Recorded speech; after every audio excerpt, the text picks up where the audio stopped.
Okay, if we have some data here, and let's just select this and graph it with a line graph and kind of see what it looks like.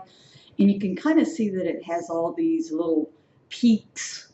And what we want to do is we want to smooth out these peaks.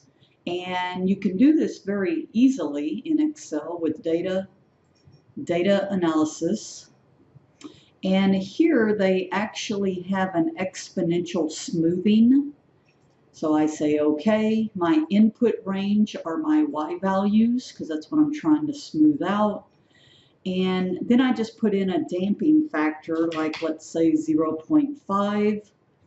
And then where do I want to output these values? Let's output them right there in the column next to it. And then actually get a new chart that shows this smoothing technique.